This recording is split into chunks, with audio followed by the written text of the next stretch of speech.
an Xmas feast.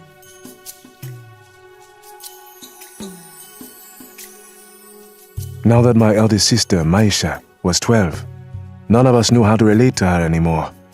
She had never forgiven our parents for not being rich enough to send her to school. She had been behaving like a cat that was going feral. She came home less and less frequently, staying only to change her clothes and give me money to pass on to our parents. When home, she avoided them as best she could, as if their presence reminded her of too many things in our lives that needed money. Though she would snap at Baba occasionally, she never said anything to Mama. Sometimes Mama went out of her way to provoke her. "Malaya! Ha! You don't even have breasts yet!" she'd say. Maisha would ignore her. Maisha shared her thoughts with Naima, our 10-year-old sister, more than she did with the rest of us combined, mostly talking about the do's and don'ts of a street girl. Maisha let Naima try on her high heels, showed her how to doll up her face, how to use toothpaste and a brush. She taught her to run away from any man who beat her, no matter how much money he offered her, and that she would treat Naima like Mama if she grew up to have too many children. She told Naima that it was better to starve to death than to go out with any man without a condom. When she was at work, though, she ignored Naima, perhaps because Naima reminded her of home, or because she didn't want Naima to see that her big sister wasn't as cool and chic as she made herself out to be. She tolerated me more outside than inside. I could chat her up on the pavement no matter what rags I was wearing. An 8-year-old boy wouldn't get in the way when she was waiting for a customer. We knew how to pretend we were strangers, just a street kid and a prostitute talking. Yet our Makokos family was lucky. Unlike most, our street family had stayed together, at least until that Xmas season. The sun had gone down on Xmas evening. Bad weather had stormed the seasons out of order, and Nairobi sat in a low flood, the light December rain droning on our tarpaulin roof. I was sitting on the floor of our shack, which stood on a cement slab at the end of an alley, leaning against the back of an old brick shop. Occasional winds swelled the brown polythene walls. The floor was nested with cushions that I had scavenged from a dump on Biashra Street. At night, we rolled up the edge of the tarpaulin to let in the glow of the shop's security lights. A board, which served as our door, lay by the shop wall. A clap of thunder woke Mama. She got up sluggishly, pulling her hands away from Maisha's trunk, which she had held onto while she slept. It was navy blue, with brass linings and rollers, and it took up a good part of our living space. Panicking, Mama groped her way from wall to wall, frisking my 2-year-old twin brother and sister, Otieno and Atieno, and Baba.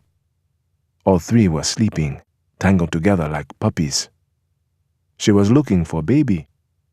Mama's white t-shirt, which she had been given 3 months back when she delivered baby, had a pair of milk stains on the front. Then she must have remembered that he was with Maisha and Naima. She relaxed and stretched in a yawn, hitting a rafter of cork. One of the stones that weighted our roof fell down outside. Now Mama put her hands under her shuka and retied the strings of the money purse around her waist. Sleep and alcohol had swung it out of place. She dug through our family carton, scooping out clothes, shoes, and my new school uniform, wrapped in useless documents that Baba had picked from people's pockets. Mama dug on, and the contents of the carton piled up on Baba and the twins. Then she unearthed a tin of new suntan shoe glue. The glue was our Xmas gift from the children of a Makakos that lived nearby. Mama smiled at the glue and winked at me, pushing her tongue through the holes left by her missing teeth. She snapped the tin's top expertly, and the shack swelled with the smell of a shoemaker's stall. I watched her decant the kabiri into my plastic feeding bottle. It glowed warm and yellow in the dull light. Though she still appeared drunk from last night's party, her hands were so steady that her large tinsel Xmas bangles, a gift from a church Xmas party, did not even sway. When she had poured enough, she cut the flow of the glue by tooting the tin up. The last stream of the gum entering the bottle weakened and braided itself before tapering in midair like an icicle. She covered the plastic with her palm to retain the glue's power. Sniffing it would kill my hunger in case Maisha did not return with an Xmas feast for us. Mama turned to Baba, shoving his body with her foot. "Wake up! You never work for days!" Baba turned and groaned. His feet were poking outside the shack, under the waterproof wall. His toes had broken free of his wet tennis shoes. Mama shoved him again, and he began to wriggle his legs as if he were walking in his sleep. Our dog growled outside. Mama snapped her fingers and the dog came in, her ripe pregnancy swaying like heavy wash in the wind. For a month and a half, Mama, who was good at spotting dog pregnancies, had baited her with tenderness and food until she became ours. Mama hoped to sell the puppies to raise money for my textbooks. Now the dog licked Atiano's face. Mama probed the dog's stomach with crooked fingers like a native midwife. "Oh, Simba, childbirth is chasing you," she whispered into her ears. "Like school is chasing my son." She pushed the dog outside. Simba lay down, covering Baba's feet with her warmth. Occasionally, she barked to keep the other dogs from tampering with our mobile kitchen, which was leaning against the wall of the store. "Jigana, did you do well last night with baby?" Mama asked me suddenly. "I made a bid," I assured her, and passed her a handful of coins and notes. She pushed the money under her shuka. The zip of the purse released 2 crisp farts. Though people were more generous to beggars at Xmas, our real bait was baby. We took turns pushing him in the faces of passerby. "Aye, son, you never see Xmas like this here." Her face widened in a grin. "We shall pay school fees next year. No more random meandering around. No more chummering your brain with glue, boy. You're going back to school." "Did the rain beat you on baby?" "Rain caught me here," I said. "And baby? Who is carrying him?" "Naima," I said. "And Maisha?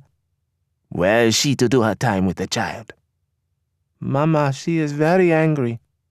"That girl is beating my head. 3 months now she is not greeting me. What insects are eating her brain?"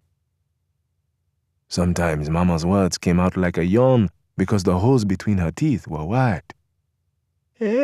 Now that she shakes her body to Money Man, she thinks she has passed me. Tell me, why did she refuse to stay with baby?" "She says it's child abuse." "Child abuse? Is she now NGO worker? She likes being a prostitute better than begging with baby?" "Me, I don't know. She just went with the Mamen tourists. Today, real white people, Musungu, with monkey." Mama spat through the doorway. "Poor, those ones are useless. I know them. They don't ever pay the Xmas rate. And then they even let their mom monkey fuck her.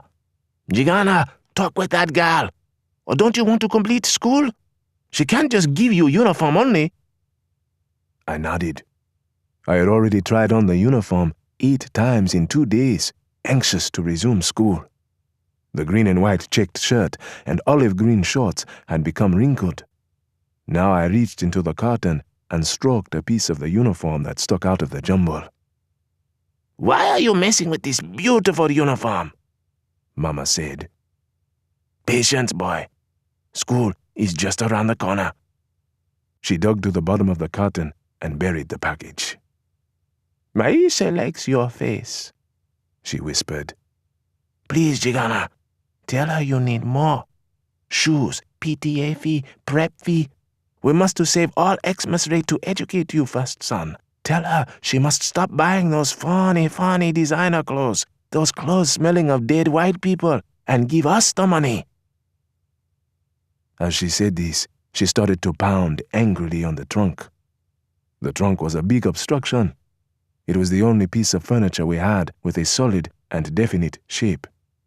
Maisha had brought it home a year ago and always ordered us to leave the shack before she would open it. None of us knew what its secret contents were, except for a lingering perfume. It held for us both suspense and consolation. And these feelings grew each time Maisha came back with new things. Sometimes, when Maisha did not come back for a long time, our anxiety turned the trunk into an assurance of her return. Malaya, prostitute. She doesn't come and I break the box tonight, Mama hissed, speeding on the combination lock and shaking the trunk until we could hear its contents knocking about. She always took her anger out on the trunk in Maisha's absence. I reached out to grab her hands. You pimp, she growled. You support the Malaya. It's not her fault. It's Masungo tourists. You better begin school before she runs away. I must report you to her. I must bury you and your mother out in this box. We struggled. Her long nails slashed my forehead and blood trickled down. But she was still shaking the trunk. Turning around, I charged at her and beat her right thigh. I could not draw blood because I had lost my front milk teeth. She let go and reeled into the bodies of our sleeping family. Atiano let out one short, eerie scream, as if in a nightmare, then went back to sleep. Baba groaned and said he did not like his family members fighting during Xmas. You bite my wife because of that whore? He groaned. The cane will discipline you in the morning. I must personally ask your headmaster to get a big cane for you. A welt had fruited up on Mama's thigh. She rolled up her dress and started massaging it, her lips moving in silent curses. Then, to punish me, she took the kebiri she had poured for me and applied it to the swelling. She pushed the mouth of the bottle against it, expecting the fumes to ease the hurt.